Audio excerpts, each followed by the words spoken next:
ciidamada soo galay ee dawladda Itoobiya ay dalka ka baxaan ciidamada Itoobiya biximayaan jeer wadanka amniga yimaado Itoobiyaanka ay soo galeen dalka leeyahay madana arintaas Itoobiyaanku biximayaan baan ku celinaya dalkayga cadawga ku soo duulay oo ku jiro inaan hadda cadawgaas iyo kuwa u adeega aan la xaajoono nooma saamaxayso marka waxaan rabnaa ciidamada Itoobiya ka baxaan kuwa kalena biximayaan kuwa horlena waa la keenayaa ciidamadii shisheeye oo Mareykanka soo howlgeliyay isagoo ka argudanaya shacbiga Soomaaliyeed dhacdadii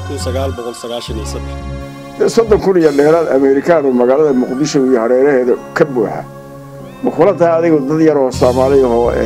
shacbi inay burburin karaan ka adkaan karaan ma aaminsantahay waa maya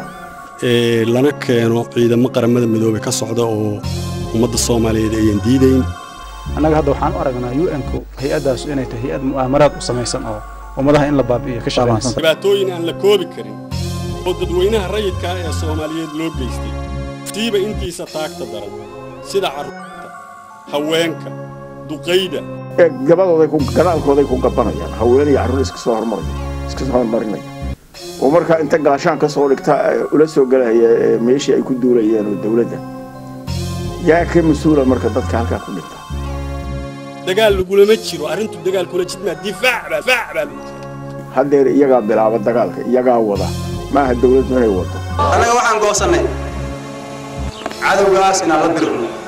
intaad xoog wax ku qabsatid inaan laga yeelin waad ogtahay ilata qofkii dhinta oo ku dhinta taaxumadaas iyo aqli yaridaas adduun iyo aakhiraba waxa ka mas'uulana marka argagixisada meesha ku dagaalay oo haddana reerka magac la sheeganay argagixiso san sheegay oo hadda sheegay waxaan u aqaanaa qumbuladaha waaweyn oo ka dhaca diyaaradaha ama maraakiibta laga soo tuuro nimanka la dhacaya meesha la yiraahdo